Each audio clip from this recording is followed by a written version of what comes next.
اعوذ باللہ من الشیطان الرجیم بسم اللہ الرحمن الرحیم۔ کتاب علل الشرائع جلد دوم، فائل نمبر 12، صفحہ نمبر 483، باب 220۔ وہ سبب جس کی بنا پر مسجد فصیح کو فصیح کہتے ہیں، فی زواد یہ ہے۔ بیان کیا ہم سے محمد بن حسن بن احمد بن ولید رضی اللہ عنہ، پھر محمد بن حسن صفار، احمد بن محمد بن عیسیٰ، حسن بن علی بن فضال، مفضل بن صالح، ابی بصیر لیث مرادی، اور ایک مرتبہ ان کا بیان ہے کہ ایک مرتبہ حضرت امام جعفر صادق علیہ السلام سے عرض کیا گیا کہ مسجد فصیح کو مسجد فصیح کیوں کہتے ہیں؟ آپ علیہ السلام نے فرمایا کہ فصیح نامی ایک کھجور کا درخت تھا، اس لیے مسجد کا نام بھی فصیح ہو گیا، مسجد فصیح۔ باب 221، وہ سبب جس کی بنا پر حج کے بعد نبی اکرم صلی اللہ علیہ وسلم نیز دیگر ائمہ کی زیارت واجب ہے۔ بیان کیا ہم سے محمد بن احمد سنانی رضی اللہ عنہ، احمد بن محمد بن یحییٰ بن زکریا قطان، ابو بکر بن عبداللہ بن حبیب، تمیم بن بہلول، انہوں نے اپنے والد، انہوں نے اسماعیل بن مہران، انہوں نے حضرت امام جعفر صادق علیہ السلام سے روایت کی، آپ نے فرمایا کہ جب تم لوگوں میں سے کوئی حج کرے تو اپنے حج کو ہم لوگوں کی زیارت پہ ختم کرے، اسی لیے کہ یہی حج کی تکمیل ہے۔ بیان کیا ہم سے محمد بن علی ماجلویہ رضی اللہ عنہ، محمد بن یحییٰ عطار، محمد بن حسین بن ابی الخطاب، محمد بن سنان، عمار بن مروان، جابر رضی اللہ تعالیٰ عنہ، انہوں نے حضرت امام محمد باقر علیہ السلام سے، آپ علیہ السلام نے فرمایا کہ امام کی ملاقات پر حج پورا ہوتا ہے۔ نمبر 3، بیان کیا ہم سے محمد بن حسن بن احمد بن ولید رضی اللہ عنہ، محمد بن حسن صفار، احمد بن محمد بن عیسیٰ، حسن بن علی وشا، حضرت امام جعفر صادق علیہ السلام، انہوں نے فرمایا ہر امام کا ایک عہد ہوتا ہے اپنے چاہنے والوں، اپنے شیعوں کی گردن پر، اور اس عہد کی وفا اور اس کی ادائیگی اس وقت پوری ہوتی ہے جب وہ اپنے ائمہ کی قبور کی زیارت کریں۔ بس جب کوئی زائر رغبت کے ساتھ اور ان کی امامت کی تصدیق کے ساتھ ان قبروں کی زیارت کرے گا تو اس کی ائمہ قیامت کے دن اس کی شفاعت فرمائیں گے۔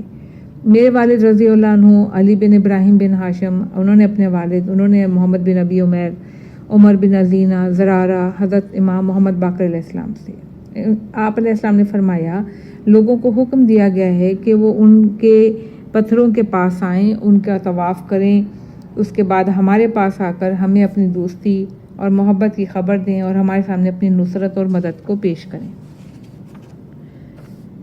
صفحہ 484، بیان کیا ہم سے محمد بن موسیٰ بن متوکل رضی اللہ عنہ، علی بن حسین سعدہ وادی، احمد بن ابی عبداللہ برقی، عثمان بن عیسیٰ، معلیٰ بن شہاب، حضرت امام جعفر صادق علیہ السلام۔ آپ کا بیان ہے کہ ایک مرتبہ حضرت امام حسن بن علی علیہ السلام نے رسول اکرم صلی اللہ علیہ وسلم سے عرض کیا کہ نانا جان، جو شخص آپ صلی اللہ علیہ وسلم کی زیارت کرے اس کو کیا جزا ملے گی؟ تو رسول اللہ صلی اللہ علیہ وسلم نے فرمایا کہ فرداً جو شخص میری زیارت میری زندگی میں کرے یا میرے مرنے کے بعد کرے، یا تمہارے والد کی زیارت کرے، یا تمہارے بھائی کی زیارت کرے، یا تمہاری زیارت کرے، تو مجھ پر فرض ہے کہ میں قیامت کے دن اس کی زیارت کروں اور اس کے گناہوں سے اس کو چھٹکارا دلاؤں۔ میرے والد رضی اللہ عنہ محمد بن یحییٰ عطار، محمد بن حسین بن ابی خطاب، محمد بن اسماعیل بن بزی، صالح بن عقبہ، زید شہام، ان کا بیان ہے کہ ایک مرتبہ میں نے حضرت امام جعفر صادق علیہ السلام سے عرض کیا کہ کوئی شخص آپ لوگوں میں سے کسی کی زیارت کرے اس کا کیا ثواب ملے گا؟ آپ علیہ السلام نے فرمایا ایسے ہی جیسے اس نے رسول اللہ صلی اللہ علیہ وسلم کی زیارت کی۔ میرے والد رضی اللہ عنہ سعد بن عبداللہ، عباد بن سلیمان، محمد بن سلیمان دیلمی، ابراہیم بن ابی حجر اسلمی، انہوں نے حضرت امام جعفر صادق علیہ السلام سے آپ نے فرمایا کہ رسول اکرم صلی اللہ علیہ وسلم کا ارشاد پاک ہے کہ جو شخص مکہ حج کرنے کے لیے آئے اور مدینے میری زیارت کو نہ آئے تو اس نے مجھ پر جفا کی، میں قیامت کے دن اس پر جفا کروں گا، اور جو شخص زیارت کے لیے میرے پاس آیا تو میری شفاعت اس کے لیے لازمی ہے، جس کے لیے میری شفاعت لازمی ہے اس کے لیے جنت بھی لازمی ہے۔ اس کتاب کے مصنف علیہ الرحمہ فرماتے ہیں زیارت قبر نبی اکرم صلی اللہ علیہ وسلم کا سبب یہ ہے کہ جس شخص نے حضرت صلی اللہ علیہ وسلم کی زیارت نہ کی اس نے حضرت صلی اللہ علیہ وسلم پر جفا کی، اور ائمہ طاہرین کی زیارت قائم مقام ہے۔ حضرت صلی اللہ علیہ وسلم کی زیارت کے جیسے کہ حضرت امام جعفر صادق علیہ السلام سے روایت کی گئی ہیں بیان، تو جن کا ذکر اس باب میں بیان کیا گیا ہے۔ باب 222، نوادرات متفرقات۔ عرب میں اہل کوفے کا مقام بغیر چھلکے کی مچھلی، گدھ اور گدھے کا گوشت حرام ہے۔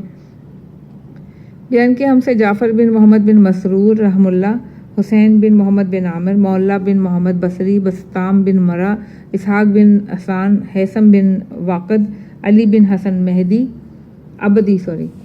ابی سعید خدری، ان سے روایت ہے کہ ایک مرتبہ ان سے دریافت کیا گیا کہ آپ اس مچھلی کے متعلق کیا کہتے ہیں جس کے مطابق ہمارے اہل کوفہ بھائیوں کا خیال ہے کہ وہ حرام ہے۔ تو ابی سعید خدری نے کہا، میں نے رسول اللہ صلی اللہ علیہ وسلم کو فرماتے ہوئے سنا ہے کہ کوفہ عرب کی کھوپڑی، اللہ کا نیزہ اور ایمان کا خزانہ ہے، بس تم ان سے حاصل کرو۔ میں تمہیں رسول اللہ صلی اللہ علیہ وسلم کی ایک بات بتاتا ہوں کہ ایک مرتبہ آپ صلی اللہ علیہ وسلم نے مکے کے اندر ذی طویٰ میں 1 دن اور 1 رات قیام فرمایا، پھر وہاں سے نکلے تو میں بھی آپ صلی اللہ علیہ وسلم کے ساتھ چلا۔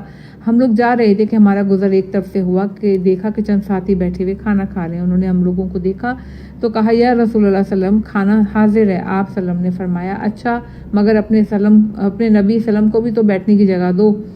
چنانچہ میں اور آپ صلی اللہ علیہ وسلم 2 آدمیوں کے درمیان بیٹھ گئے۔ آپ صلی اللہ علیہ وسلم نے آدھی روٹی توڑی، پھر ان کے سالن کی طرف نظر کی، پوچھا یہ سالن کس چیز کا ہے؟ لوگوں نے کہا یہ بام مچھلی ہے یا رسول اللہ صلی اللہ علیہ وسلم۔ یہ سن کر آپ نے جو توڑا تھا وہ اپنے ہاتھ سے پھینک دیا اور اٹھ کھڑے ہوئے۔ اب میں نے رسول اللہ صلی اللہ علیہ وسلم کو چھوڑا اور ان لوگوں کے پاس رہ گیا کہ دیکھوں ان لوگوں نے رسول اللہ صلی اللہ علیہ وسلم کے عمل سے کیا رائے قائم کی۔ چنانچہ لوگوں میں اختلاف ہوا۔ ایک گروہ نے کہا رسول اللہ صلی اللہ علیہ وسلم نے بام مچھلی کو حرام قرار دیا، دوسرے گروہ نے کہا نہیں، اس کو حرام نہیں قرار دیا بلکہ چھوڑ دیا ہے، اگر حرام کرتے تو ہم لوگوں کو اس کے کھانے سے منع فرما دیتے۔ یہ باتیں سن کر میں رسول اللہ صلی اللہ علیہ وسلم کے پیچھے چلا اور ان سے ملحق ہو گیا۔ پھر ہم لوگ آگے بڑھے اور دوسرے رفقائے سفر سے ملے، دیکھا وہ لوگ بھی کھانا کھا رہے ہیں اور انہوں نے حضرت صلی اللہ علیہ وسلم کو دیکھا تو کہا، یا رسول اللہ صلی اللہ علیہ وسلم کھانا حاضر ہے۔ آپ صلی اللہ علیہ وسلم نے فرمایا، اچھا ہمیں بھی بیٹھنے کی جگہ دو، اور آپ صلی اللہ علیہ وسلم 2 آدمیوں کے درمیان بیٹھ گئے، میں بھی بیٹھ گیا۔ جب حضرت صلی اللہ علیہ وسلم نے ایک ٹکڑا لیا، ان کے سالن کی طرف دیکھا تو پوچھا یہ کس چیز کا سالن ہے؟ ان لوگوں نے کہا یہ گدھ کا ہے یا رسول اللہ صلی اللہ علیہ وسلم۔ یہ سن کر حضرت صلی اللہ علیہ وسلم نے وہ ٹکڑا ہاتھ سے پھینک دیا اور اٹھ کھڑے ہوئے۔ ابو سعید کہتے ہیں رسول اللہ صلی اللہ علیہ وسلم تو چلے گئے، میں وہیں ٹھہر گیا اور دیکھا وہاں بھی 2 گروہ ہو گئے۔ ایک کہتا تھا کہ رسول اللہ صلی اللہ علیہ وسلم نے گدھ کو حرام قرار دیا ہے اس لیے آپ نے نہیں کھایا، دوسرا کہتا ہے نہیں انہیں پسند نہیں تھا اس لیے چھوڑ دیا، اگر حرام کرتے تو ہم لوگوں کو کھانے سے منع کرتے۔ ابو سعید کہتے ہیں پھر میں حضرت صلی اللہ علیہ وسلم کے پیچھے روانہ ہوا، آپ صلی اللہ علیہ وسلم سے ملحق ہو گیا۔ پھر ہم لوگ الصفا پہنچے تو وہاں پر دیکھا کہ وہاں آگ پر کچھ دیگچیاں چڑھی ہوئی ہیں۔ لوگوں نے عرض کیا براہ کرم ہماری دیگوں کی تیاری تک آپ صلی اللہ علیہ وسلم یہیں ٹھہر جائیں۔ آپ نے فرمایا دیگچیوں میں کیا ہے؟ ان لوگوں نے کہا ہماری سواری کا گدھا ہے، یہ چل نہ سکا تو ہم نے اس کو ذبح کر کے پکا رہے ہیں۔ یہ سن کر حضرت صلی اللہ علیہ وسلم دیگچیوں کے پاس گئے، اپنے پاؤں سے ان کو الٹ دیا اور تیزی سے آگے بڑھ گئے۔ میں وہیں ٹھہر گیا، وہاں کچھ لوگ کہنے لگے رسول اللہ صلی اللہ علیہ وسلم نے گدھے کا گوشت حرام قرار دیا ہے۔ کچھ لوگوں نے کہا نہیں ہرگز ایسا نہیں ہے، آپ نے ہماری دیگچیوں کو اس لیے الٹ دیا کہ آئندہ تم اپنی سواریوں کو ذبح نہ کرو۔ ابو سعید کہتے ہیں کہ یہ سن کر میں پھر حضرت صلی اللہ علیہ وسلم کے پیچھے چلا اور آپ صلی اللہ علیہ وسلم نے فرمایا اے ابو سعید بلال کو بلاؤ۔ جب بلال آئے تو انہیں حکم دیا کہ اے بلال کوہ ابو قبیس پہ چڑھ جاؤ اور بآواز بلند اعلان کر دو کہ رسول اللہ صلی اللہ علیہ وسلم نے بام مچھلی، گدھ اور گدھے کو حرام قرار دیا ہے۔ اللہ سے ڈرو اور مچھلیوں میں سے وہی مچھلی کھاؤ جس کی کھال پر چھلکے ہوں۔ اللہ نے 700 قوموں کو محض اس لیے مسخ کر دیا کہ انہوں نے رسولوں کے بعد ان کے اوصیاء کی نافرمانی کی، اس میں سے 400 خشکی میں ہیں، 300 تری میں ہیں۔ اس آیت کی پھر تلاوت کی کہ فجعلناہم احادیث ومزقناہم کل ممزق، ہم نے ان کو تباہ کر کے ان کے افسانے بنا دیے، ان لوگوں کی دھجیاں اڑا کے ان کو تتر بتر کر دیا۔ سورہ سبا آیت نمبر 19۔ مومن کی موت پر زمین اور آسمان کے فرشتے روتے ہیں، صفحہ نمبر 486۔ بیان کیا ہم سے محمد بن حسن رحم اللہ، محمد بن حسن صفار، عباس بن معروف، حسن بن محبوب، علی بن ریاب، حضرت ابو الحسن موسیٰ علیہ السلام فرماتے ہیں آپ نے فرمایا کہ جب کوئی مومن مرتا ہے تو اس کی موت پر ملائکہ روتے ہیں اور زمین کا وہ ٹکڑا روتا ہے جس پر وہ اللہ کی عبادت کرتا تھا، اور آسمان کے دروازے روتے ہیں جن سے اس کے اعمال داخل ہو کر اوپر جایا کرتے تھے۔ اس کے مرنے سے اسلام میں ایک ایسی درار پڑ جاتی ہے جو بند نہیں ہو پاتی، اس لیے کہ مومنین اسلام کے ایسے قلعے ہیں جیسے کسی شہر کی گرد 4 دیواری۔ جنگ خیبر کی اہمیت اور انہی اسناد کے ساتھ عباس بن معروف سے روایت ہے، انہوں نے روایت کی ابن ابی عمیر، انہوں نے عبد الرحمن بن حجاج، پھر حضرت امام جعفر صادق علیہ السلام سے روایت کی ہے کہ آپ علیہ السلام نے فرمایا رسول اللہ صلی اللہ علیہ وسلم پر خیبر کے دن سے زیادہ سخت کوئی دن نہیں گزرا، اس لیے کہ سارا عرب آپ سلم سے باغی ہو گیا تھا، قاتل اور مقتول دونوں جہنم میں۔ میرے والد رحمہ اللہ نے فرمایا کہ بیان کیا ہم سے سعد بن عبداللہ، ابو الجوزا منبع بن عبداللہ، حسین بن الوان، عمر بن خالد، زید بن علی علیہ السلام اور اپنے آبا سے، انہوں نے حضرت علی علیہ السلام سے روایت کی کہ رسول اللہ صلی اللہ علیہ وسلم نے فرمایا اگر دو مسلمان اپنی اپنی تلوار لے کر غیر سنت پر ایک دوسرے کے مقابل ہو جائیں تو قاتل اور مقتول دونوں جہنم میں جائیں گے۔ پس حضرت صلی اللہ علیہ وسلم سے عرض کیا گیا کہ یا رسول اللہ صلی اللہ علیہ وسلم یہ قاتل تو ٹھیک سے مگر مقتول کیوں؟ تو آپ صلی اللہ علیہ وسلم نے فرمایا کہ اس نے بھی تو اس کے قتل کا ارادہ کیا تھا، حفاظت خود اختیاری اور والا معذور ہے۔ بیان کیا ہم سے محمد بن حسن رحمہ اللہ، حسین بن حسن بن آبان، حسین بن سعید، محمد بن فضیل، ابی صباح کنانی، حضرت امام جعفر صادق علیہ السلام، ان سے روایت ہے کہ حضرت علی علیہ السلام کے زمانے خلافت میں دو لڑکے آپس میں کھیل رہے تھے، ایک نے دوسرے کو مارا، اس کے اگلے دو دانت ٹوٹ گئے۔ یہ مسئلہ حضرت علی علیہ السلام کے سامنے پیش ہوا، مارنے والے کے لیے یہ ثابت ہو گیا کہ اس سے خود کو بچاتے ہوئے ایسا ہو گیا تو آپ علیہ السلام نے اس سے قصاص معاف کر دیا اور فرمایا خود کو بچانے والا معذور ہوتا ہے۔ میرے والد مومن پہ بجلی کبھی نہیں گرتی، صفحہ نمبر 487۔ میرے والد رحمہ اللہ نے فرمایا بیان کیا ہم سے سعد بن عبداللہ، ایوب بن نوح، صفوان بن یحییٰ، معاویہ بن عمار، حضرت امام جعفر صادق علیہ السلام کا ارشاد ہے کہ مومن پہ کبھی بجلی نہیں گرتی۔ ایک شخص نے آپ علیہ السلام سے کہا مگر ہم نے تو دیکھا ہے کہ فلاں مسجد حرام میں نماز پڑھ رہا تھا، اس پر بجلی گری، تو حضرت امام جعفر صادق علیہ السلام نے فرمایا وہ حرم کے کبوتروں کو مارا کرتا تھا۔ خدا کا ذکر کرنے والے پر کبھی بجلی نہیں گرتی، انہی اسناد کے ساتھ روایت ہے آپ علیہ السلام نے فرمایا کہ بجلی مومن و کافر سب پہ گرتی ہے مگر ذکر خدا کرنے والے پر کبھی نہیں گرتی۔ بارش کے پہلے پانی سے غسل۔ میرے والد رحمہ اللہ نے فرمایا کہ بیان کیا ہم سے عبداللہ بن جعفر حمیری، ہارون بن مسلم، مسعدہ بن صدقہ، حضرت جعفر بن محمد علیہ السلام، انہوں نے اپنے پدر بزرگوار علیہ السلام، پھر حضرت علی علیہ السلام موسم برسات کی پہلی بارش میں کھڑے ہو جاتے یہاں تک کہ آپ علیہ السلام کا سر، داڑھی، لباس سب تر ہو جاتا، ان سے کہا جاتا کہ یا امیر المومنین احتیاط احتیاط، تو فرماتے یہ پانی عرش کے قریب کا ہے۔ پھر آپ علیہ السلام فرماتے عرش کے نیچے ایک دریا ہے جس کے پانی سے حیوانات کا رزق رویدہ ہوتا ہے، جب اللہ تعالیٰ کا ارادہ ہوتا ہے کہ ان کے لیے اپنی مہربانی سے کچھ رویدہ کرے تو اس کی طرف وحی کرتا ہے، وہ اللہ کی منشا کے مطابق ایک آسمان سے دوسرے آسمان کی طرف برستا ہے یہاں تک کہ وہ دنیا کے آسمانوں کی طرف آتا ہے اور بادل اس کو لے لیتے ہیں اور یہ بادل اس کے مثل چھلنی کے ہیں۔ پھر اللہ تعالیٰ بادل کو حکم دیتا ہے کہ اس کو پیس لے، اس طرح سے پگھلائے جیسے پانی میں نمک پگھلتا ہے، پھر اسے لے کر فلاں مقام تک جاؤ اور فلاں جگہ موسلا دھار بارش برساؤ، فلاں جگہ محض معمولی، لہذا وہ برستا ہے جیسا کہ اس کو حکم دیا گیا ہے۔ پھر جو قطرہ بھی برستا ہے اس کے ساتھ ایک ملک بھی آتا ہے جو اس کو اس کی جگہ پہنچا دیتا ہے، اور آسمان سے جو قطرہ بھی بارش کا نازل ہوتا ہے سوائے زمانے نوح علیہ السلام کے طوفان کے دن کے، اس دن غیر معینہ تعداد اور غیر معینہ وزن میں برسا تھا۔ فرائض و مستحبات تقرب الہی کا سبب ہے۔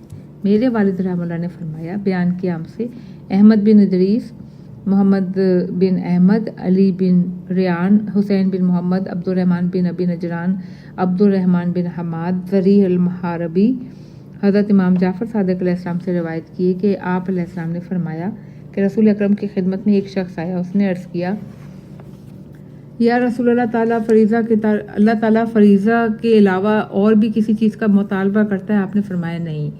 تو اس نے کہا پھر تو میں آپ کی ذات کی قسم کھاتا ہوں اور کہتا ہوں کہ جس نے آپ سلم کو حق کے ساتھ مبعوث کیا، میں سوائے فریضے کے اور کسی کے ساتھ اللہ کے تقرب کی کوشش نہ کروں گا۔ آپ نے فرمایا یہ کیوں؟ اس نے کہا اس لیے کہ اللہ تعالیٰ نے مجھے بدصورت خلق کیا ہے۔ نبی اکرم یہ سن کر ذرا رکے تو جبریل علیہ السلام نازل ہوئے، انہوں نے کہا اے محمد صلی اللہ علیہ وسلم تمہارا رب تم کو سلام کہتا ہے اور کہتا ہے کہ میرے فلاں بندے کو میرا سلام کہو، اس سے کہہ دو کہ کیا تو اس پر خوش نہیں ہے کہ کل کے دن تیرا رب تجھے امان پانے والوں میں محشور کرے گا؟ اس شخص نے کہا یا رسول اللہ کیا اللہ نے مجھے یاد رکھا ہے؟ فرمایا ہاں۔ پھر اس نے کہا مجھے اس ذات کی قسم جس نے آپ وسلم کو حق کے ساتھ مبعوث کیا، اب میں ہر اس شے کو جو اللہ کے پاس تقرب کا ذریعہ بنتی ہے، میں اس کے ذریعے اس کا تقرب حاصل کروں گا۔ پھلوں کی شیریں اور تلخ ہونے کا سبب بیان کیا ہم سے حمزہ بن محمد علوی، احمد بن محمد حمدانی، منظر بن محمد، حسین بن احمد، سلیمان بن جعفر، حضرت امام رضا علیہ السلام انہوں نے پدر بزرگوار سے روایت کرتے ہوئے انہوں نے اپنے پدر بزرگوار سے کہ امیر المومنین علیہ السلام نے ایک مرتبہ ایک خربوزہ لیا، وہ کڑوا نکلا۔ آپ علیہ السلام نے اسے پھینک دیا، فرمایا دور ہو جا، تیرا ناس جائے۔ تو آپ علیہ السلام سے کہا گیا یا امیر المومنین علیہ السلام، اس خربوزے کا کیا قصور؟ آپ علیہ السلام نے فرمایا کہ رسول اللہ صلی اللہ علیہ وسلم کا ارشاد ہے کہ اللہ تعالیٰ نے ہم لوگوں کی مدت کا عہد ہر جاندار اور ہر نباتات سے لیا ہے، جس نے اس عہد کو قبول کیا وہ شیریں اور لذیذ ہو گیا، جس نے قبول نہیں کیا وہ نمکین اور سخت کڑوا ہو گیا۔ دوا اور پرہیز بیان کیا ہم سے محمد بن علی ماجلویہ، محمد بن یحییٰ عطار، حسین بن حسن بن ابان، محمد بن اورما، حسین بن سعید، حسن بن سعید، محمد بن اسحاق، محمد بن فیض۔ انہوں نے کہا میں نے آپ علیہ السلام سے عرض کیا کہ میں آپ علیہ السلام پر قربان، جب کوئی شخص بیمار ہوتا ہے تو مالج اس کو پرہیز کا حکم دیتا ہے۔ آپ علیہ السلام نے فرمایا لیکن ہم اہل بیت سوائے کھجور کے کسی اور چیز سے پرہیز نہیں کرتے، اور سیب اور ٹھنڈے پانی سے اس کا علاج کر لیتے ہیں۔ راوی کا بیان ہے میں نے پوچھا آپ لوگ کھجور سے کیوں پرہیز کرتے ہیں؟ فرمایا اس لیے کہ حضرت علی نے علیہ السلام بیمار ہوئے تو نبی اکرم صلی اللہ علیہ وسلم نے ان کو کھجور سے پرہیز کرایا تھا۔ قدر نعمت قبل الزوال میرے والد رحم اللہ نے فرمایا کہ ہم سے بیان کیا سعد بن عبداللہ، محمد بن عیسیٰ بن عبید، قاسم بن یحییٰ، اپنے جد حسن بن راشد، ابی بصیر، حضرت امام جعفر صادق علیہ السلام سے روایت کیا آپ علیہ السلام نے فرمایا میرے پدر بزرگوار علیہ السلام سے بیان کیا روایت کرتے ہوئے کہ میرے جد نامدار انہوں نے اپنے آبائے کرام علیہ السلام امیر المومنین نے ارشاد فرمایا کہ نعمت کے ساتھ اچھا سلوک کرو قبل اس کے کہ وہ تم سے جدا ہو جائے، اس لیے کہ یہ زائل ہونے والی ہے، اور صاحب نعمت نے اس کے ساتھ جو سلوک کیا ہوگا وہ اس کی گواہی دے گی۔ سہم امام کی ادائیگی انہی اسناد کے ساتھ روایت حضرت امیر المومنین علیہ السلام نے ارشاد فرمایا کہ اگر کوئی مسلمان کسی ایسے شخص کے ساتھ جہاد پہ جاتا ہے جو حکم خدا پر ایمان نہیں رکھتا اور جو کچھ اسے مال غنیمت میں ملتا ہے اس کو اس عمل میں خرچ نہیں کرتا جس کا اللہ تعالیٰ نے حکم دیا ہے، تو اگر وہ اس میں مر گیا تو ہمارے حق کو ضبط کرنے میں اور ہم لوگوں کے خون سے ہانڈی پکانے میں ہمارے دشمنوں کا معین اور مددگار ہوگا اور وہ جاہلیت کی موت مرے گا۔ بچے کا نام ولادت سے قبل رکھو انہی اسناد کے ساتھ روایت ہے کہ حضرت امیر المومنین علیہ السلام نے ارشاد کیا اپنے بچے کی پیدائش سے پہلے اس کا نام رکھ دو، اگر تمہیں نہیں معلوم کہ لڑکا ہے لڑکی تو ایسا نام رکھو جو لڑکا اور لڑکی دونوں کا ہو سکے، پس اگر حمل ساقط ہو گیا تو وہ بچہ قیامت کے دن تم سے ملے گا اور وہ سقط شدہ بچہ اپنے والد سے کہے گا کہ آپ نے میرا نام کیوں نہیں رکھا؟ رسول اللہ صلی اللہ علیہ وسلم نے حضرت محسن کی پیدائش سے پہلے ان کا نام رکھ دیا تھا۔ نیز فرمایا کھڑے ہو کر پانی پینے سے پرہیز کرو اس لیے کہ اس سے ایسا مرض پیدا ہو جائے گا جس سے اللہ ہی اچھا کرے تو اچھا ہو۔ مصنف کتاب الرحمہ میں فرماتے ہیں کہ اس سے مراد رات کا وقت ہے، دن میں تو جیسا کہ حضرت امام جعفر صادق علیہ السلام نے فرمایا کہ رگوں میں دوران خون کو تیز کرتا ہے، بدن کو قوت دیتا ہے۔ تم میں جو کوئی سونے کا ارادہ کرے تو دائیں ہاتھ اپنے دائیں گال کے نیچے رکھے کیونکہ اسے معلوم نہیں کہ وہ اپنی نیند سے اٹھے گا یا نہیں۔ ایک دوسرے کا بوجھ بچانا بیان کیا ہم سے محمد بن علی ماجلویہ نے اپنے چچا محمد بن ابی القاسم، پھر احمد بن ابی عبداللہ، علی بن محمد کاشانی، ابراہیم بن محمد ثقفی، علی بن معلہ، ابراہیم بن الخطاب بن الفرا، انہوں نے اس روایت کو مرفوع کیا حضرت امام جعفر صادق علیہ السلام کی طرف۔ جناب علیہ السلام نے فرمایا کہ ایک مرتبہ دیواروں کے نچلے حصوں نے اپنے اوپر کے حصوں کے بوجھ کی شکایت کی تو اللہ تعالیٰ نے ان کی طرف وحی فرمائی کہ تم میں سے بعض کا بوجھ اٹھاتا ہے۔ نیز حضرت امام جعفر صادق علیہ السلام نے ارشاد فرمایا کہ اگر اتفاقیہ تم لوگوں میں سے کسی کے منہ سے کوئی احمقانہ کلمہ نکل جائے، اسے ڈر ہو کہ وہ اس کے لیے نقصان دہ ہے، تو فوراً اس کے بعد تم ایسا جملہ کہہ دو جس سے تمہارا تحفظ ہو جائے اور پچھلی بات بھلا دی جائے۔ صفحہ نمبر 490 اللہ مومن و کافر دونوں کو اس کے اسباب فراہم کرتا ہے۔ بیان کیا ہم سے محمد بن حسن رحم اللہ، محمد بن حسن صفار، عباس بن معروف، حسن بن محبوب، علی بن راب، انہوں نے محمد بن قیس، انہوں نے کہا کہ میں نے حضرت امام محمد باقر علیہ السلام کو فرماتے ہوئے سنا، وہ فرما رہے تھے کہ آسمان سے 2 ملک نازل ہوئے، دونوں نے ہوا کے اندر آپس میں ملاقات کی، ایک نے دوسرے سے پوچھا تم کس لیے نیچے آئے ہو؟ اس نے کہا مجھے اللہ تعالیٰ نے بحرائل کی طرف بھیجا ہے تاکہ وہاں جابروں میں سے ایک جابر کے لیے کچھ مچھلیاں جمع کروں اور وہ شکار اس تک پہنچائے، اس طرح کافر کی تمنا اور خواہش پوری کر دے۔ اب تم بتاؤ تم کس لیے بھیجے گئے ہو؟ دوسرے ملک نے کہا مجھے اللہ تعالیٰ نے تم سے زیادہ تعجب خیز کام کے لیے بھیجا ہے، مجھے اللہ نے ایک ایسے مومن کے لیے بھیجا ہے جو دن کو روزہ رکھتا ہے، راتوں کو کھڑے ہو کر عبادت کرتا ہے، اس کی دعائیں اور روزے آسمان میں شہرت رکھتے ہیں، مجھے اس لیے بھیجا ہے کہ تاکہ میں اس کی ہانڈی کو الٹ دوں جس میں اس نے اپنا افطار پکایا، تاکہ اس مومن کا حد درجہ ایمان کا امتحان ہو جائے۔ بے سود علاج چھوڑ دو۔ میرے والد رحمہ اللہ نے فرمایا کہ سعد بن عبداللہ، احمد بن محمد، بکر بن صالح جعفری، حضرت امام موسیٰ کاظم بن جعفر صادق علیہ السلام کو فرماتے ہوئے سنا کہ اتباع کے معالجے کو دفع کرو، اس سے تمہارے امراض دفع نہیں ہوتے، اس لیے کہ یہ ایک ایسی بنیاد ہے جس کا قلیل بھی کثیر کی طرف لے جاتا ہے، ہر وہ عمل جو غیر اللہ کے لیے ہو بیکار ہے۔ بیان کیا ہم سے احمد بن محمد نے اپنے والد، پھر عمر بن جعفر علیہ السلام، علی بن جعفر علیہ السلام، انہوں نے اپنے بھائی حضرت موسیٰ بن جعفر علیہ السلام، انہوں نے اپنے آباء کرام علیہ السلام سے روایت کی کہ رسول اللہ صلی اللہ علیہ وسلم نے ارشاد فرمایا کہ کچھ لوگوں کو جہنم کی طرف جانے کا حکم دیا جائے گا تو اللہ جہنم کے داروغے سے کہے گا کہ جہنم سے کہہ دو کہ ان کے پاؤں نہ جلائے، اس لیے کہ انہی پاؤں سے یہ لوگ مسجدوں میں جایا کرتے تھے، ان کے چہروں کو نہ جلائے، اس لیے کہ یہ لوگ وضو کیا کرتے تھے، اور ان کے ہاتھ نہ جلائے، اس لیے کہ یہ لوگ دعا کے لیے ہاتھ بلند کیا کرتے تھے، ان کی زبان نہ جلائے، اس لیے کہ اسی زبان سے یہ لوگ تلاوت کیا کرتے تھے۔ تو خازن جہنم ان سے پوچھے گا اے بدبختوں تم لوگوں کا معاملہ کیا تھا؟ وہ لوگ کہیں گے یہ سب کام ہم غیر خدا کے لیے کرتے تھے۔ ان سے کہا جائے گا اب اپنا ثواب بھی اسی سے لے لو جس کے لیے یہ عمل کیا کرتے تھے، اپنے نفس کو دیکھو، دوسرے کی عیب جوئی نہ کرو۔ بیان کیا ہم سے حسن بن احمد رحم اللہ، پھر میرے والد، پھر محمد بن خیسم، پھر راوی کا بیان ہے ایک مرتبہ ان سے کہا گیا کہ لوگوں کی مذمت نہ کرنا، تو انہوں نے کہا کہ میں اپنے ہی نفس کو کب اچھا سمجھتا ہوں، اس کی برائی سے مجھے کب فرصت ہے کہ میں دوسرے کی برائی کروں۔ لوگ دوسرے کی برائی کر کے اللہ کا گناہ کرتے ہیں، انہیں خود اپنی برائیوں کی فکر نہیں، کل قیامت کے لیے آج ہی عمل کر لو۔ انہی اسناد کے ساتھ محمد بن احمد سے روایت ہے، انہوں نے روایت کی محمد بن عبدالحمید سے، ابراہیم بن محزم، وہب بن منبع کے عہد میں ایک پتھر برآمد ہوا جس پر غیر عربی زبان میں کچھ لکھا ہوا تھا، لہذا کسی ایسے شخص کی تلاش کی گئی کہ جو اسے پڑھ سکے۔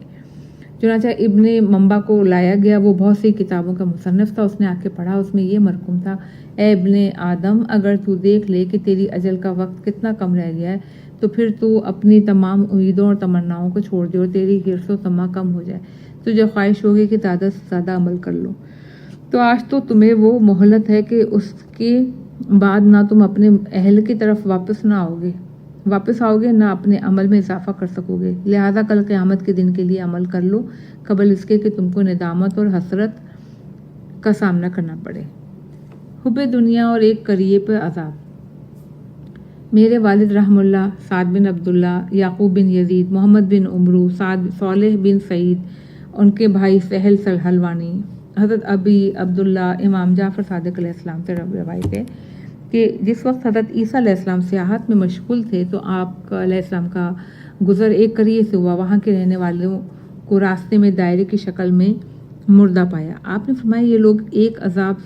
نے فرمایا کہ یہ لوگ ایک عذاب سے ہلاک ہوئے، اگر عذاب کے علاوہ کسی اور وجہ سے مرے ہوتے تو اپنی مدافعت کی ہوتی۔ حضرت عیسیٰ علیہ السلام نے آواز دی کہ اے قریے کے رہنے والوں، تو ان میں سے ایک نے جواب دیا لبیک یا روح اللہ۔ آپ نے علیہ السلام نے فرمایا تمہارا کیا حال ہے، تمہارا کیا قصہ ہے؟ اس نے جواب دیا ہم لوگ صبح تک خیر و عافیت سے تھے مگر رات حاویہ یعنی جہنم میں بسر ہوئی۔ پوچھا حاویہ کیا ہے؟ اس نے کہا ایک آگ کا سمندر جس میں آگ کے بڑے بڑے پہاڑ ہیں۔ آپ علیہ السلام نے فرمایا جس حال میں تم نظر آ رہے ہو اس حال تک تم کو کس نے پہنچایا؟ اس نے کہا دنیا کی محبت اور طاغوت کی عبادت نے۔ آپ علیہ السلام نے فرمایا کہ تم لوگوں کو دنیا کی محبت کس حد تک تھی؟ اس نے جواب دیا کہ اتنی محبت جو ایک بچے کو اپنی ماں سے ہوتی ہے، اسے قریب آئے تو خوش ہو جاتا ہے، چھوڑ کر ذرا دور رہو تو رونے اور چلانے لگتا ہے۔ آپ علیہ السلام نے پوچھا ان سب میں صرف تم نے میری آواز کو لبیک کیسے کہا؟ اس نے کہا یہ لوگ بول ہی نہیں سکتے، ان کے منہ میں آگ کی لگام لگی ہوئی ہے، میں ان لوگوں کے ساتھ رہتا تھا مگر ان لوگوں جیسا نہ تھا، چنانچہ جب عذاب آیا تو ان لوگوں کے ساتھ میں بھی لپیٹ میں آ گئی، اور اس طرح کہ میں ایک درخت سے لٹکا دیا گیا، اور ہر وقت یہی خوف لگا رہتا ہے کہ میں کہیں میں اس آگ میں گر کر کباب نہ ہو جاؤں۔ حضرت عیسیٰ علیہ السلام نے اپنے اصحاب سے مخاطب ہو کے فرمایا، سنو، دین کی سلامتی کے ساتھ جو کی روٹی کھانا کسی مزبلہ یعنی کوڑے کے ڈھیر پر سو رہنا حد سے زیادہ بہتر ہے۔ صفحہ نمبر 492۔ مومن، علوی، قریشی، عجمی، عربی، نبطی، مہاجر، انصار، مجاہد سب کچھ ہوتا ہے۔ بیان کیا ہم سے احمد بن حسن قطان، حسن بن علی سکونی، محمد بن زکریا جوہری، جعفر بن محمد بن عمارہ، انہوں نے کہا کہ میں نے حضرت امام جعفر صادق علیہ السلام کو یہ فرماتے ہوئے سنا کہ مومن علوی ہوتا ہے اس لیے کہ وہ معرفت میں بلند ہوتا ہے، ہاشمی بھی ہوتا ہے اس لیے کہ وہ ضلالت و گمراہی کو چور کر دیتا ہے، قریشی بھی ہوتا ہے اس لیے کہ اس نے اس شے کا اقرار کیا جو ہم لوگوں سے ماخوذ ہے، مومن عجمی بھی ہوتا ہے اس لیے کہ اس پر شر کے دروازے کھولے جاتے ہیں، وہ عربی بھی ہوتا ہے اس لیے کہ اس کا نبی عربی ہے، اس کی وہ کتاب جو اللہ کی طرف سے نازل ہوئی ہے وہ زبان عربی میں ہے، مومن نبطی بھی ہوتا ہے اس لیے کہ وہ علم کا استنباط کرتا ہے، مومن مہاجر بھی ہوتا ہے اس لیے کہ اس نے برائیوں سے ہجرت اختیار کی ہوتی ہے، مومن انصاری بھی ہوتا ہے اس لیے کہ وہ رسول اللہ اور اہل وسلم اور اہل بیت رسول کی نصرت کرتا ہے، مومن مجاہد ہوتا ہے اس لیے کہ وہ باطل کی عہد حکومت میں اپنے تقیے کے ذریعے اور حق کے عہد حکومت میں اپنی تلوار کے ذریعے دشمنان خدا کے ساتھ جہاد کرتا ہے۔ حضرت علی علیہ السلام سے احمد بن حنبل کی عداوت کا سبب بیان کیا ہم سے ابو سعید محمد بن فضل بن محمد بن اسحاق مذکر نیشاپوری نے نیشاپور میں ان سے عبد الرحمن بن محمد بن محمود کو بیان کرتے ہوئے سنا، وہ کہتے ہیں میں نے ابراہیم بن محمد بن سفیان کو بیان کرتے ہوئے سنا ہے کہ وہ احمد بن حنبل کو حضرت علی علیہ السلام سے عداوت تھی اس لیے کہ آپ علیہ السلام نے اس کے جد زاسدیہ کو جنگ نہروان میں قتل کیا جو کہ خوارج کا سردار تھا۔ بیان کیا ہم سے ابو سعید نے کہ اس کی یہ حکایت بعینیہ ابراہیم بن محمد بن سفیان سے سنی تھی۔ علی علیہ السلام سے تھوڑا بغض رکھنا جرم نہیں۔ بیان کیا ہم سے ابو سعید محمد بن فضل، عبد الرحمن بن محمد بن محمود، قاضی ہرات محمد بن احمد بن یعقوب جوزجانی، پھر محمد بن فورق ہروی، علی بن خشرم، احمد بن حنبل کی مجلس میں ایک دفعہ بیٹھے ہوئے تھے کہ درمیان میں حضرت علی علیہ السلام کا ذکر آ گیا، انہوں نے کہا کوئی شخص جو حضرت علی علیہ السلام کا تھوڑا سا بغض رکھتا ہے وہ مجرم اور گناہگار نہیں ہو سکتا۔ علی بن حشرم کا بیان ہے کہ میں نے کہا جو شخص علی علیہ السلام کی زیادہ محبت رکھے گا وہ مجرم اور گناہگار نہیں ہو سکتا۔ تو ایک دوسری روایت میں کہ علی بن حشرم نے کہا کہ میرے اس کہنے پہ لوگوں نے مجھے مارا اور مجلس سے نکال دیا۔ صفحہ 493۔ دشمن علی علیہ السلام کی اصل نسل یہودی ہوگی۔ بیان کہ ہم سے حسین بن یحییٰ بجلی ہمارے والد، ابن عوانہ عطا بن سائب، پھر ابن عبادہ بن سامت میرے والد، پھر انہوں نے میرے جد، پھر انہوں نے فرمایا کہ اگر انصار میں سے کسی کو دیکھو کہ وہ علی علیہ السلام سے بغض رکھتا ہے تو سمجھ لو اس کی اصل نسل یہودی ہے۔ نماز وتر 1 رکعت پڑھنے کا سبب بیان کہ ہم سے علی بن عبداللہ وراق، علی بن محمد بن حسن المعروف ابن مقبرہ قزوینی، ان دونوں نے بیان کیا ان سے سعد بن عبداللہ، پھر محمد بن حکم، بشر بن غیاث، ابو سیف ابن ابی لیلہ، نافع ابن عمر، انہوں نے کہا رسول اللہ صلی اللہ علیہ وسلم نے ارشاد فرمایا کہ نماز شب 2 رکعت ہے مگر جب اس کا خوف ہو کہ صبح ہو رہی ہو تو وتر کی 1 رکعت پڑھو، اللہ تعالیٰ وتر کی 1 رکعت کو پسند کرتا ہے اس لیے کہ وہ بھی 1 ہے۔ علماء کی لغزشوں کی معافی کا سبب خبر دی مجھے ابو الحسن طاہر بن محمد یونس فقی، محمد بن عثمان ہروی، ابو حامد بن احمد بن تمیم، محمد بن عبیدہ، محمد بن حمیدہ رازی، محمد بن عیسیٰ، عبداللہ بن یزید، ابی دردہ، رسول اللہ صلی اللہ علیہ وسلم انہوں نے ان کو فرماتے ہوئے سنا کہ اللہ تعالیٰ قیامت کے دن علماء کو جمع کرے گا اور ان سے کہے گا کہ میں نے اپنا نور، اپنی حکمت تمہارے سینوں میں اس لیے تو رکھے تھے کہ میں چاہتا تھا کہ تم لوگوں کے ساتھ دنیا اور آخرت دونوں میں بھلائی کروں، لہذا جاؤ وہ تمام لغزشیں تو تم سے سرزد ہوئی ہیں میں نے ان کو معاف کیا۔ ہر شخص کی 4 خواہشیں پوری نہ ہونے کا سبب بیان کیا ہم سے احمد بن حسن قطان، حسن بن علی سکری، محمد بن ذکریہ جوہری، جعفر بن محمد بن عمارہ اپنے والد پھر حضرت امام جعفر صادق علیہ السلام سے ارشاد فرمایا کہ اس دنیا فانی کے اندر لوگوں کی خواہش 4 ہی چیزوں کی ہوتی ہے: غنی ہونا، آرام، کم سے کم غم و فکر اور عزت۔ تو غنی اور بے نیازی قناعت میں موجود ہے۔ اگر کوئی شخص کثرت مال سے غنی ہونا چاہے تو ممکن نہیں۔ آرام و تن آسانی اپنے محمل کو ہلکا رکھنے میں ہے۔ اگر کوئی اپنے محمل کو بھاری رکھنے میں آرام و راحت تن آسانی چاہے تو ممکن نہیں۔ کم سے کم غم و فکر مشاغل کے کم رکھنے میں ہے۔ اگر کوئی اس کو کثرت مشاغل میں چاہے گا تو یہ اس کے لیے ممکن نہیں۔ عزت تو وہ اپنے خالق کی خدمت و اطاعت میں ہے۔ اگر کوئی مخلوق کی خدمت و اطاعت میں عزت چاہے گا تو اس کو نصیب نہیں ہوگا۔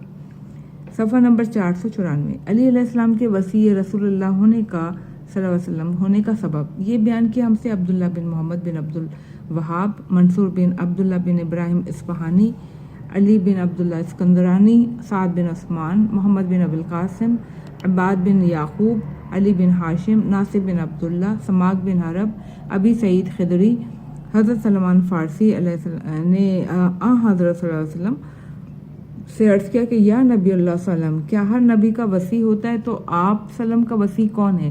اس سوال پر رسول اللہ صلی اللہ علیہ وسلم خاموش رہے اور دوسرے دن حضرت صلی اللہ علیہ وسلم نے مجھے دور سے دیکھا تو آواز دی، اے سلمان۔ میں نے کہا لبیک، اور دوڑتا ہوا حضرت صلی اللہ علیہ وسلم کے پاس پہنچا تو آپ صلی اللہ علیہ وسلم نے فرمایا، تمہیں معلوم ہے حضرت موسیٰ کا وصی کون تھا؟ میں نے عرض کیا یوشع بن نون۔ آپ نے فرمایا یہ اس لیے کہ اس زمانے میں وہ سب سے بہتر اور سب سے زیادہ صاحب علم تھے۔ پھر فرمایا میں گواہی دیتا ہوں اس عہد میں علی علیہ السلام سب سے بہتر اور سب سے افضل ہیں، وہی میرے ولی عہد، میرے وصی اور میرے وارث ہوں گے۔ حضرت فاطمہ بنت اسد رضی اللہ تعالیٰ کے دفن کا انتظام حضرت صلی اللہ علیہ وسلم نے خود کیا۔ بیان کیا ہم سے حسن بن محمد بن یحییٰ علوی، میرے جد، پھر بکر بن عبد الوہاب، عیسیٰ بن عبداللہ اپنے والد، اپنے جد کہ حضرت فاطمہ بنت اسد بن ہاشم مہاجرہ تھیں۔ رسول اللہ صلی اللہ علیہ وسلم نے روحہ مقابل حمام ابی قطیہ میں ان کو خود دفن کیا۔ ان کو اپنی قمیض کا کفن دیا، ان کی قبر میں اترے، ان کی لحد میں لیٹے۔ لوگوں نے اس کے متعلق دریافت کیا تو آپ صلی اللہ علیہ وسلم نے فرمایا کہ میرے پدر بزرگوار میری صغیر سنی میں ہی فوت ہو گئے تھے، تو انہوں نے اور ان کے شوہر نے مجھے اپنی پرورش میں لے لیا۔ یہ دونوں ہر طرح مجھے وسعت و کشادگی دیتے اور اپنی اولاد میں ہر معاملے میں مجھے ترجیح دیتے تھے، اس لیے میں نے چاہا کہ اللہ ان کو قبر میں وسعت اور کشادگی عطا فرمائے۔ حضرت فاطمہ بنت اسد رضی اللہ تعالیٰ عنہ کو قیامت میں امان اور لحد میں کشادگی کا سبب بیان کیا ہم سے حسن بن محمد بن یحییٰ علوی، ان سے میرے جد، پھر یعقوب، پھر ابن ابی عمیر، عبداللہ بن سنان، انہوں نے حضرت امام جعفر صادق علیہ السلام سے روایت کی، آپ علیہ السلام نے فرمایا کہ حضرت فاطمہ بنت اسد رضی اللہ تعالیٰ عنہ بن ہاشم نے رسول اللہ صلی اللہ علیہ وسلم سے وصیت کی۔ آپ صلی اللہ علیہ وسلم نے ان کی وصیت قبول فرمائی۔ انہوں نے کہا یا رسول اللہ صلی اللہ علیہ وسلم، میرا ارادہ ہے کہ میں اپنی اس کنیز کو آزاد کر دوں۔ حضرت صلی اللہ علیہ وسلم نے فرمایا جو بھی نیکی آپ کریں گے اس کی جزا آپ کو ملے گی۔ پس انہوں نے انتقال کیا تو رسول اللہ صلی اللہ علیہ وسلم نے اپنی قمیض اتار کر کہا کہ میری اس قمیض کا انہیں کفن دو۔ جب لحد تیار ہو گئی حضرت صلی اللہ علیہ وسلم ان کی لحد میں لیٹے، پھر فرمایا میری قمیض سے ان معظمہ کو قیامت کے دن امان ملے گی، ان کی لحد میں میرے لیٹنے سے اللہ تعالیٰ ان کے لحد میں کشادگی عطا فرمائے گا۔ صفحہ 495۔ یزید بن سلام کے سوالات بیان کیا ہم سے حسین بن یحییٰ بن زریس بجلی، ابو جعفر عمارہ سکونی سریانی، ابراہیم بن عاصم قزوین میں، عبداللہ بن ہارون کرخی، انہوں نے کہا بیان کیا ہم سے رسول اللہ صلی اللہ علیہ وسلم کے غلام ابو جعفر احمد بن عبداللہ بن یزید بن سلام بن عبداللہ نے، انہوں نے کہا بیان کیا ہم سے ابی عبداللہ بن یزید، پھر ان سے بیان کیا یزید بن سلام۔ ان کا بیان ہے کہ رسول اللہ صلی اللہ علیہ وسلم نے سے دریافت کیا کہ فرقان کا نام فرقان کیوں رکھا گیا؟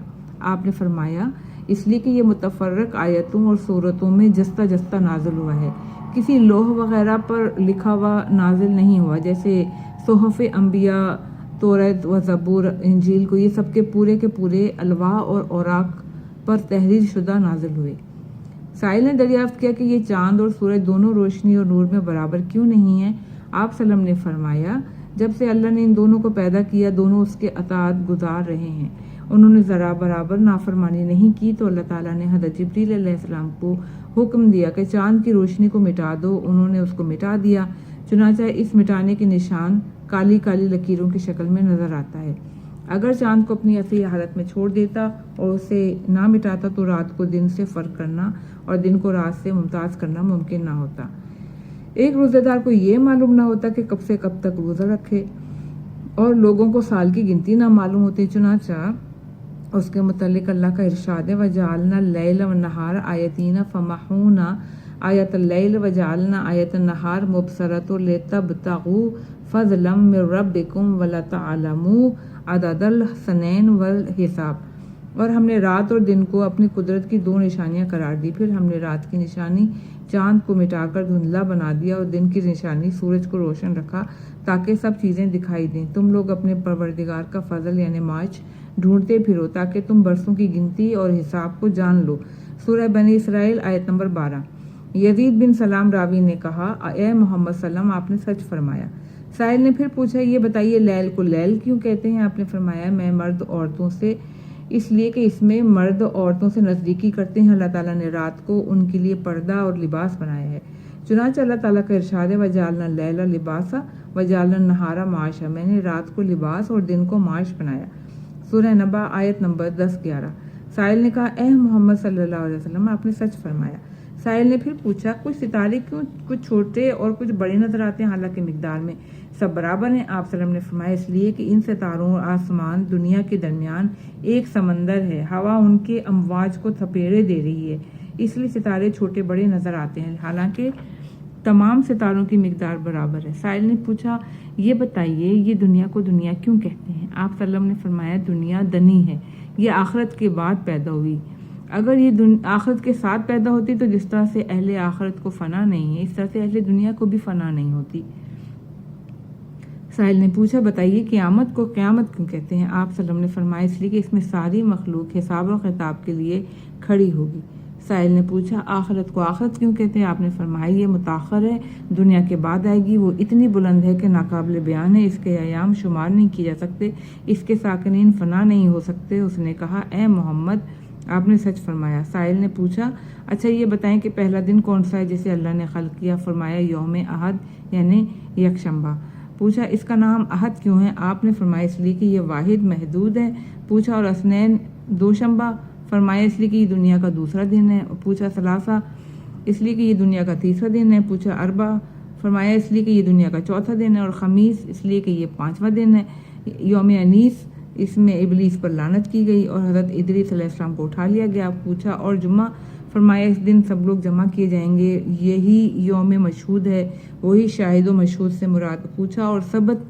فرمایا کہ یوم مثبوت کام نہ کرنے کا دن ہے۔ چنانچہ اللہ تعالیٰ فرماتا ہے کہ وَلَقَدْ خَلَقْنَا السَّمَاوَاتِ وَالْأَرْضَ وَمَا بَيْنَهُمَا فِي سِتَّةِ أَيَّامٍ، بے شک میں نے آسمان اور زمین دونوں کے درمیان جتنی چیزیں ان سب کو 6 دن میں پیدا کیا۔ سورہ قاف آیت 38۔ تو یوم احد سے لے کر جمعے تک 6 دن ہوئے اور سبت کا دن معطل ہے۔ سائل نے کہا اے محمد صلی اللہ علیہ وسلم آپ نے سچ فرمایا۔ اچھا یہ بتائیے کہ آدم کا نام آدم کیوں رکھا گیا؟ آپ نے صلی اللہ علیہ وسلم نے فرمایا اس لیے کہ یہ زمین کی جلد و سطح کی مٹی سے پیدا ہوئے۔ آدم علیہ السلام صرف ایک طرح کی مٹی سے پیدا ہوئے کیا؟ فرمایا نہیں بلکہ ہر طرح کی مٹی سے پیدا ہوئے۔ اگر ایک طرح کی مٹی سے پیدا ہوتے تو سارے انسان ایک ہی شکل کے ہوتے اور ایک دوسرے کا امتیاز ممکن نہ ہوتا۔ سائل نے پوچھا اس کی دنیا میں کوئی مثال ہے؟ فرمایا تو مٹی کو دیکھ لو، اس میں سفید بھی ہے، سبز بھی ہے، گہرا سرخ بھی ہے، غباری رنگ بھی ہے، سرخ رنگ بھی ہے، نیلا بھی ہے۔ یہ مٹی شیریں بھی ہے، نمکین بھی ہے، سخت بھی ہے اور نرم بھی ہے، اس میں ہلکا سرخ رنگ بھی ہے۔ اسی بنا پر لوگوں میں کچھ نرم ہیں کچھ سخت ہیں، کسی کا رنگ سفید، کسی کا زرد، کسی کا سرخ، کسی کا سیاہ، مختلف رنگ کی مٹی کی وجہ سے۔ سائل نے کہا اچھا یہ بتائیں کہ حضرت آدم علیہ السلام ہوا کے لیے پیدا ہوئے یا حضرت ہوا حضرت آدم کے لیے پیدا ہوئی؟ فرمایا نہیں بلکہ ہوا حضرت آدم علیہ السلام کے لیے پیدا ہوئی۔ اگر آدم ہوا کے لیے پیدا ہوئے ہوتے تو طلاق کا اختیار عورت کو ہوتا، مرد کے اختیار میں نہ ہوتا۔ پوچھا تو پھر ہوا علیہ السلام کچھ مٹی سے پیدا ہوئی یا ان کی کل مٹی سے؟ آپ صلی اللہ علیہ وسلم نے فرمایا وہ کچھ مٹی سے پیدا ہوئی، اگر کل مٹی سے پیدا ہوئی ہوتی تو عورتوں کے لیے قصاص میں وہی ہوتا جو مردوں کے لیے ہے۔ پوچھا ظاہر سے یا باطن سے؟ فرمایا باطن طینت سے، اور اگر ظاہر سے پیدا ہوئی ہوتی تو جس طرح سے مرد بے پردہ رہتے ہیں اسی طرح سے عورتیں بھی بے پردہ رہتی۔ اسی بنا پر عورتوں کے لیے پردہ ہے۔ سائل نے پھر پوچھا کہ پھر حوا علیہ السلام ان کے دائیں پہلو کی طرف سے پیدا ہوئی یا بائیں پہلو کی طرف سے؟ فرمایا بائیں پہلو کی طرف سے۔ اگر دائیں طرف سے پیدا ہوتی تو میراث میں عورت کا حصہ بھی مرد کے برابر ہوتا، اس لیے عورت کا ایک حصہ ہے، مرد کے 2 حصے ہیں، اور 2 عورتوں کی گواہی ایک مرد کی ایک گواہی کے برابر ہے۔